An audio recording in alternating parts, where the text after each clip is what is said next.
Okay, good day, class. So, this will be our last topic for the CPH lecture, and this will be the DOH policies and programs specifically catered towards NCDs, no, or sa non-communicable diseases.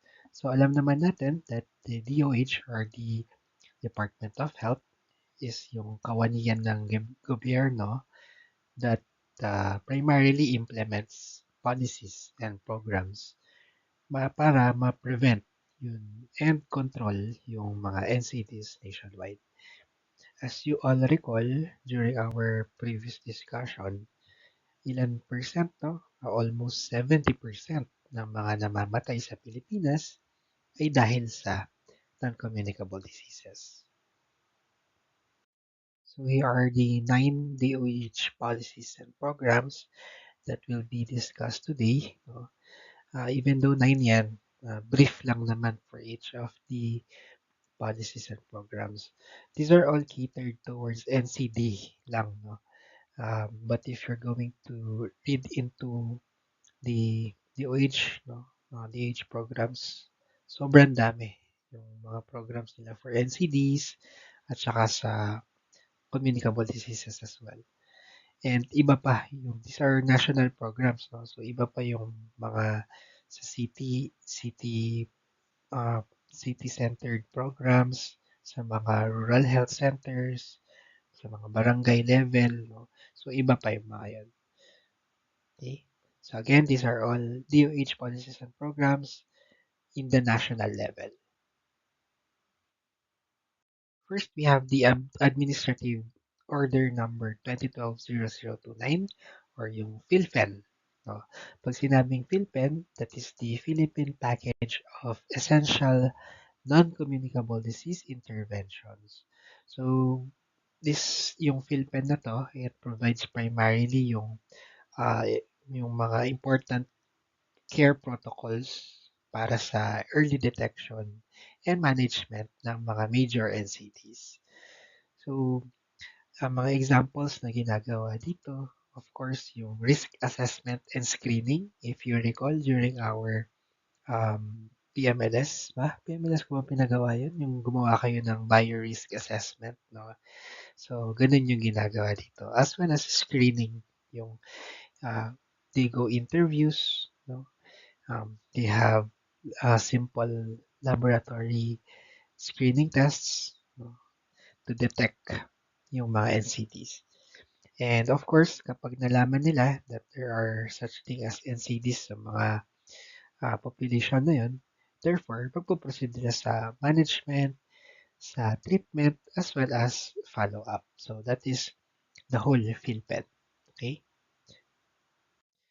So, next is the Go for Health program. So, sa pangalan na lang niya mismo, Go for Health. Ibig sabihin, ang pinaka-major objective niya is yung apat. No? Yung Go Smoke-Free, Go Sustansya, Go Sigla, and Go Slow sa Tagay. So, it promotes healthy lifestyle choices para ma-prevent yung NCD.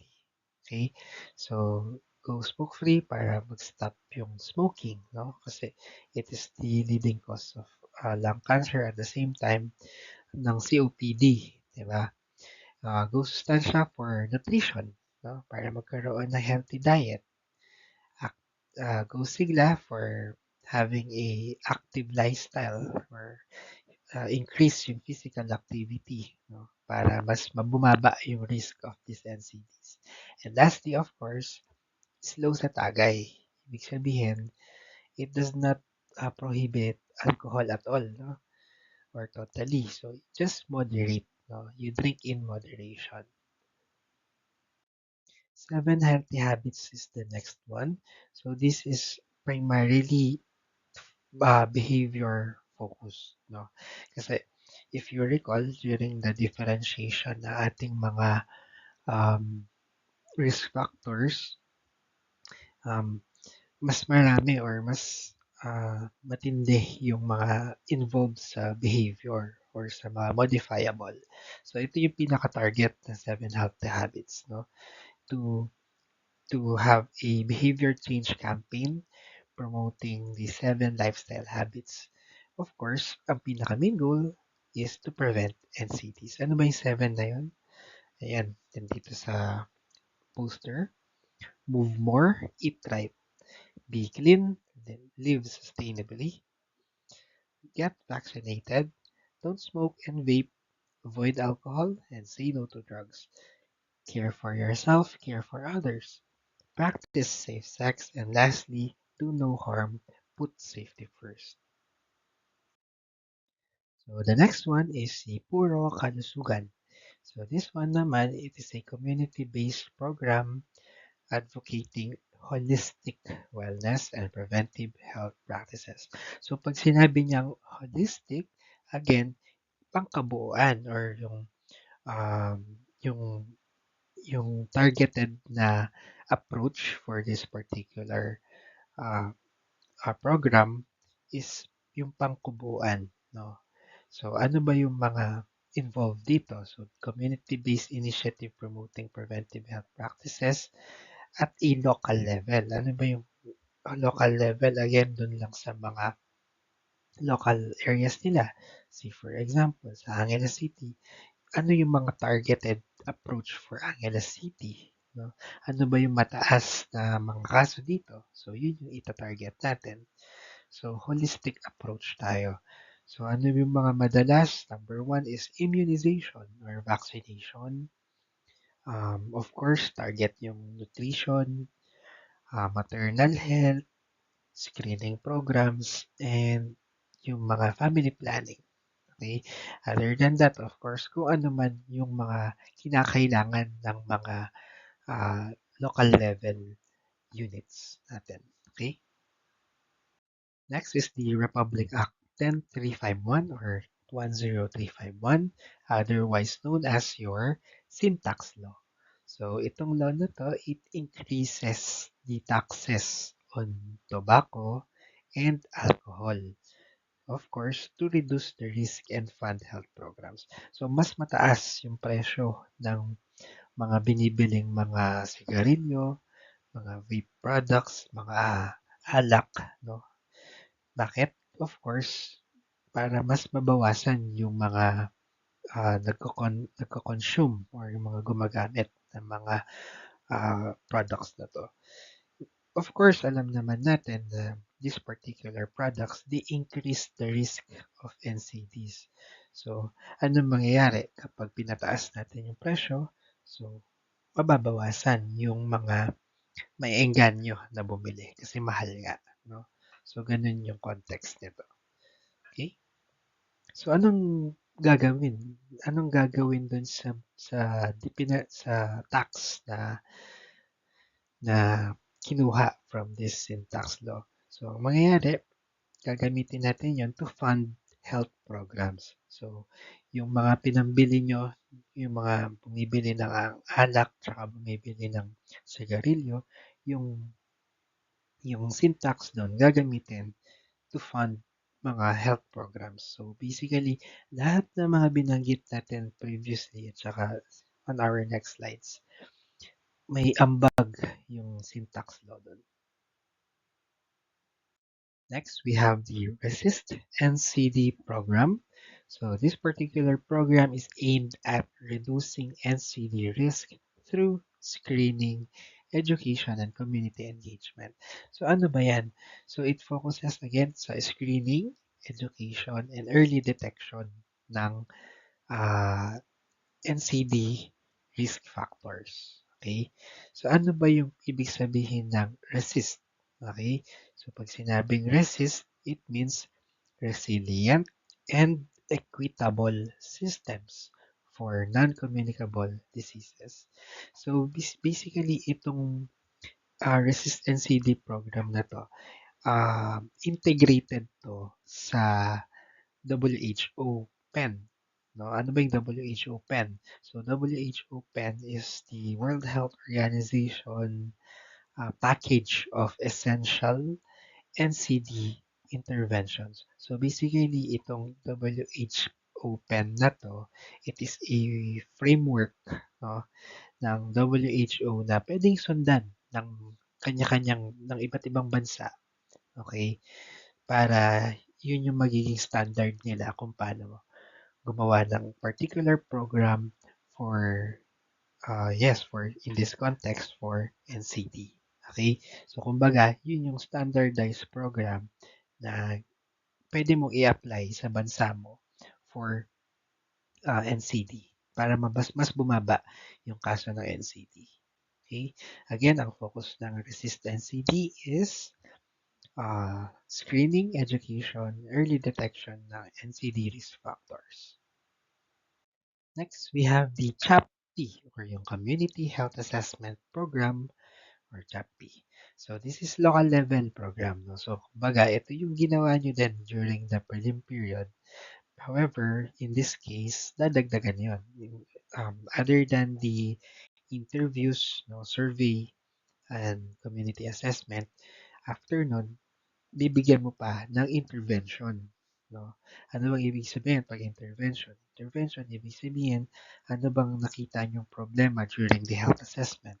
You provide, you intervene, no? Or big, ha, pipigilan nyo yung problema na yun. Gagawa kayo ng paraan upang mapigilan yung problem na yun. You intervene, kumbaga. Okay? So, ano pa? Management. So, after you intervene to that problem para hindi na siya matuloy, you properly manage yung mga population na naapektuhan ng ganitong mga problem. So, this is the CHAP-P. Okay?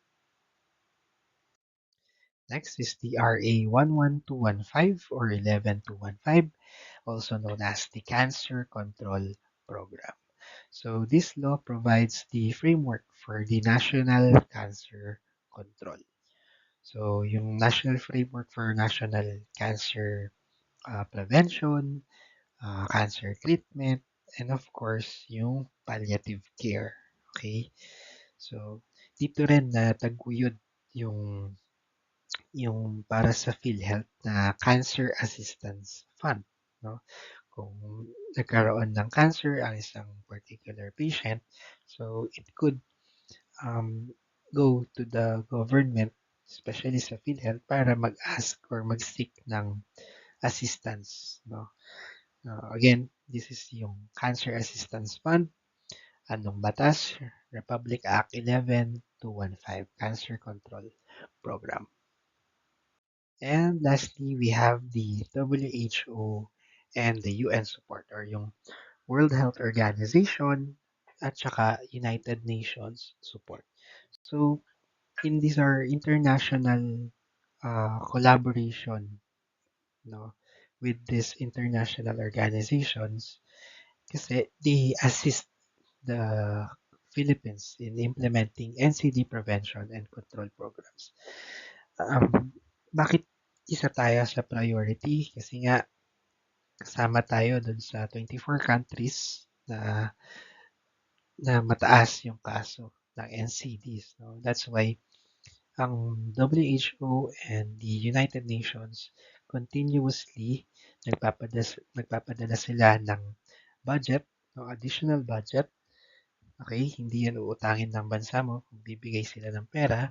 Okay, and then gagamitin yan ng mga different national, ng different non-governmental organizations or the NGOs para gumawa ng programs, gumawa ng mga interventions, gumawa ng mga different health policies, gumawa ng iba't ibang public health strategies, no, para mag-prevent or bumaba yung risk ng NCDs, no. So ganun po siya. So continuously po ito. So it is better na tinitingnan nyo uh, yung mga tawag dito, kung sino yung mga aligned, no? Yung, we support yung mga policies, no, na aligned sa WHO and UN. Okay? So, I think this is the last one. And that's it. So, that's the last CPH lecture discussion. So, congratulations on accomplishing community and public health I hope to see you next semester, no? Sana maipasa niyo yung subject na to. Mag-aral kayo mabuti since I'll provide the table of specifications in the future, no? And if you have any questions, again, don't hesitate to email, uh, especially since this is an online synchronous discussion. Okay? Again, thank you and God bless you all. Maglagay tayong finger heart. Oh, ayan, may heart. Tapos gawa tayong Doraemon.